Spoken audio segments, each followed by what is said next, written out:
یہ سب حقیقتوں کو سامنے رکھتے ہوئے میں یہ سمجھتا ہوں کہ پاکستان اس وقت بجائے اس کے اس کو ہم مانتے ہیں، اس کو ہم نہیں مانتے، جس سے پھر میں کہوں گا کوئی فرق نہیں پڑے گا، اس پہ توجہ دیں ہم سب کہ جو فلسطینیوں پہ ظلم ہو رہا ہے اس ظلم کا خاتمہ کیسے کریں،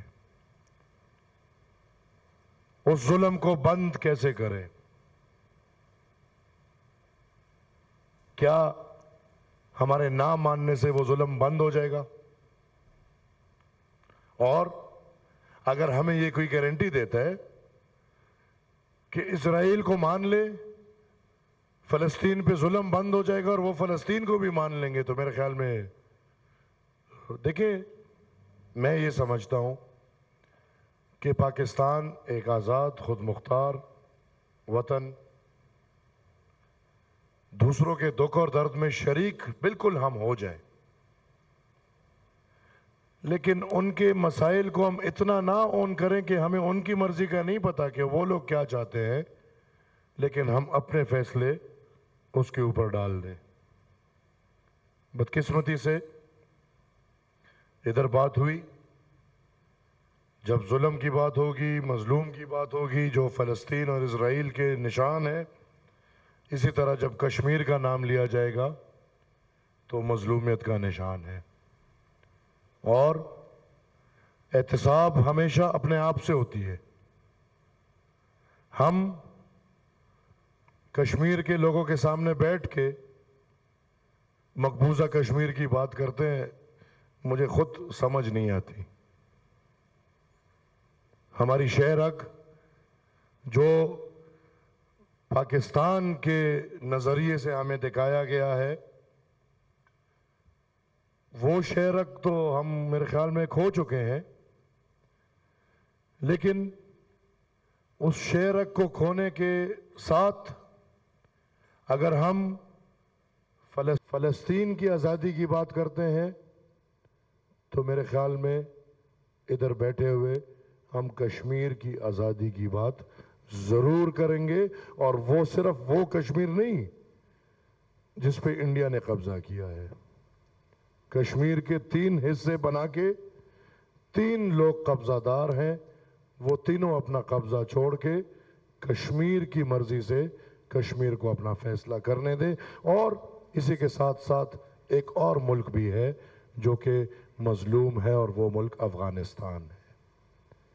اگر ادھر میں نے باتیں سنی، ہم اگر عرب ممالک میں ایک عام ملیشیا کو کہتے ہیں کہ مانے، تو کیا آپ افغانستان میں آرمڈ ملیشیا کو ماننے کو تیار ہیں؟ اور پھر وزیر اعظم صاحب، کیا آپ پاکستان میں آرمڈ ملیشیا ماننے کو تیار ہیں؟ کیونکہ نظریاتی طور پہ تمام آرمڈ ملیشیا ایک ہی بات کر رہی ہے کہ وہ جہاد کر رہے ہیں، وہ خدا اور رسول کے نظام کو لا رہے ہیں۔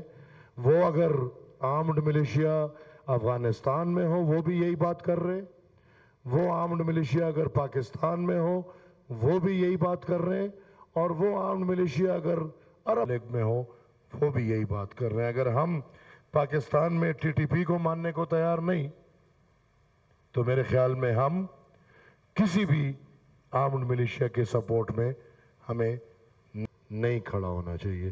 شہری بھی مجھے بار بار وہ کر رہی ہے، لیکن میں 2 منٹ لوں گا، اور جب آپ کے ہاتھ میں ہوتا ہے پھر مجھے ٹائم پورا ملتا ہے۔ وہ گلہ چیئرمین صاحب سے کبھی کبھی آ جاتا ہے۔ سر، ایک موقع ہے، ہم سب اکٹھے ہیں، اور بالکل فلسطین کی بھی فکر ہونی چاہیے، ہر ملک اور ہر قوم جو مظلوم ہے اس کی فکر ہونی چاہیے، لیکن اپنے ملک پہ بھی ہمیں نظر ڈالنا چاہیے۔ اس ملک کے لیے نہ ہمیں یو این کے پاس جانا چاہیے، اس ملک کے لیے نہ ہمیں کی اور ادارے انٹرنیشنل اداروں میں جانا چاہیے۔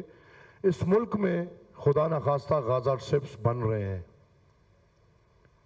50 سال سے اس ملک کے اندر ایک طرح یا دوسری طرح آپ کے 2 پورے صوبے بلوچستان اور خیبر پختونخوا غازہ سٹرپ کا مثال دے رہے ہیں۔ ادھر آپ کہتے ہیں کہ 50,000 لوگ فلسطین میں شہید ہوئے ہیں۔ کیا آپ کے پاس وہ نمبرز ہیں کہ پختونخوا اور بلوچستان میں کتنے لوگ شہید ہوئے؟